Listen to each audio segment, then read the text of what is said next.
Bismillahirrahmanirrahim. Assalamualaikum warahmatullahi wabarakatuh. Sebelumnya, perkenalkan kami dari kelompok pertama dengan saya Dita dari Janti Dan saya Tara Rizka. dan saya Payati. Nah, kami di sini akan memenuhi tugas ujian akhir semester dengan membuat video dengan mata kuliah statistika dasar. Nah, kami di sini akan membahas materi tentang mean dan median. Kepada Kak Tiara Rizka, saya persilakan untuk membacakan materi tersebut. Pengertian ukuran pemusatan data.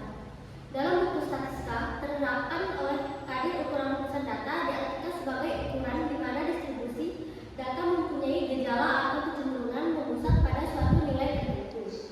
Ukuran pemusatan suatu data dapat ditentukan berdasarkan nilai harapan, estimasi, dan prediksi terhadap nilai tertentu yang mewakili seluruh data.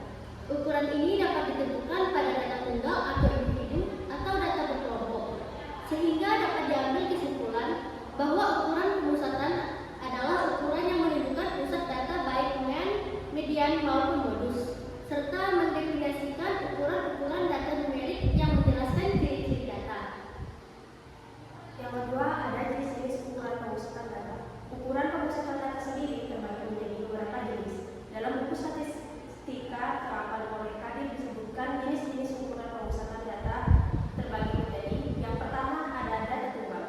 Data tunggal merupakan data yang disajikan secara sederhana dan data tersebut belum tersusun atau dikelompokkan ke dalam kelas-kelas interval, atau dapat dikatakan bahwa data tunggal adalah data yang tidak dikelompokkan ke dalam kelas-kelas.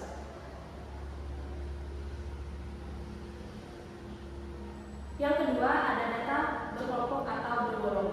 Data berkelompok adalah data yang dikelompokkan menurut kelas-kelas dengan panjang kelas tertentu. Pengelompokan data atau kelas interval akan bermakna terutama bila kita berhadapan dengan data-data dalam jumlah besar, sehingga menyulitkan untuk menyusun ukuran pemusatan dalam bentuk data tunggal atau individu, atau dapat dikatakan bahwa data kelompok adalah data yang telah dikelompokkan ke dalam kelas-kelas dan disajikan dalam tabel frekuensi.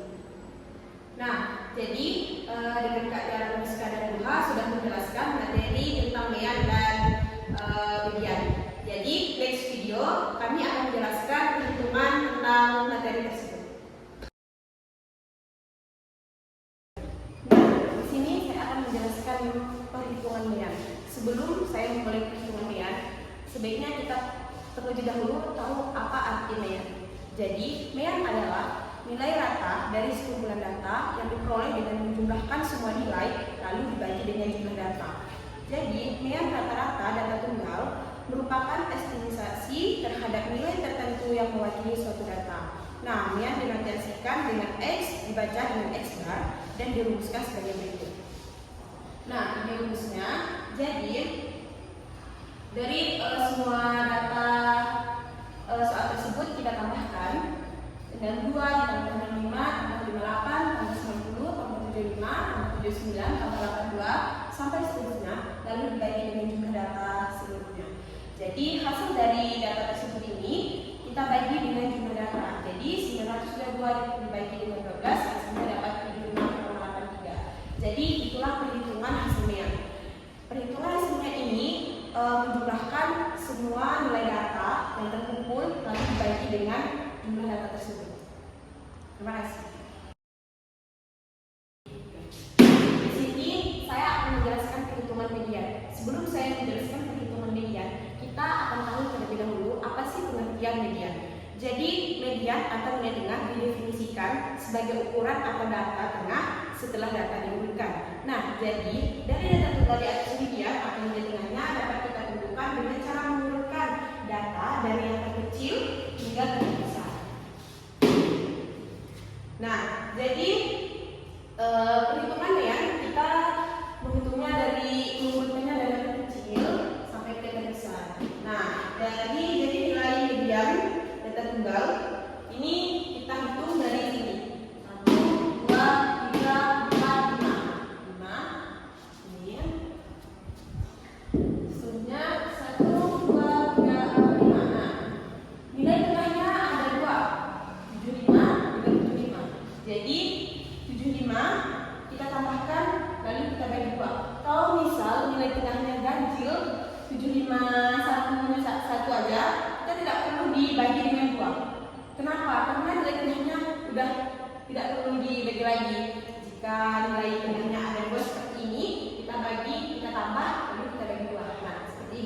75, 75, dan 2 jadi 75. Nah, inilah hasil median dari data tunggal tersebut. Jadi ini adalah tabel distribusi frekuensi dan memiliki nilai ini 45 sampai 50, 51 sampai 56, 50 sampai 62, 63 sampai 68, 69 sampai 74, 75 sampai 80, 81 sampai 86, 87 sampai 92. Dan ini adalah frekuensinya ada 4, 8, 30, 31, 20, 2, dan 1. Dijumlahkan mendapatkan hasil 100. Kemudian kita mencari nilai tengah. Bagaimana mencari nilai tengah? Dengan menjumlahkan 45 ditambah 20 dibagi 2. Jadi hasilnya 47,5. Sampai seterusnya kita jumlahkan menghasilkan ini. Kemudian kita mencari F dikali P, frekuensi dikali nilai tengah. Bagaimana mencarinya?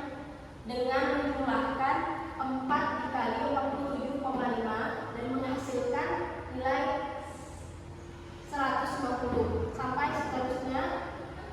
Kemudian frekuensi dikali nilai tengah ini dijumlahkan hingga mendapatkan nilai 6.868. Jadi teman-teman sekalian, ini adalah rumus median. B sama dengan B dalam tunggal kurung setengah dikurang F kurang F kurang P. F sama dengan median. B sama dengan batas bawah kelas median atau batas bawah dikurang 0,5. Sedangkan P adalah satu panjang kelas dan N banyak darah. F adalah jumlah frekuensi kelas-kelas sebelum kelas median. Sedangkan F adalah frekuensi kelas median.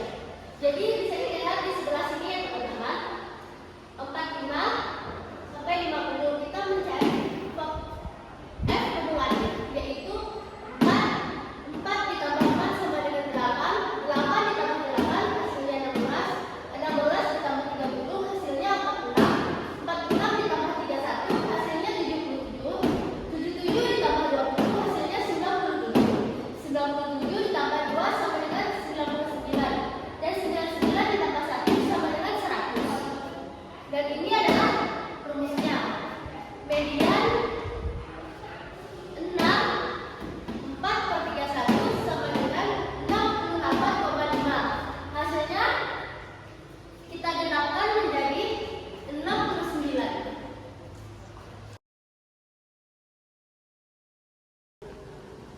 Selesai sudah perhitungan dari mean dan median, jadi saya akan menunjukkan dari data tersebut. Ukuran pemusatan data merupakan suatu pengukuran yang menunjukkan pusat data, mendefinisikan ukuran-ukuran data numerik yang telah diurutkan dari data terkecil hingga yang terbesar ataupun sebaliknya. Ukuran pemusatan data ini menyederhanakan data untuk mempermudah peneliti membuat interpretasi dan mengambil suatu kesimpulan. Terima kasih kepada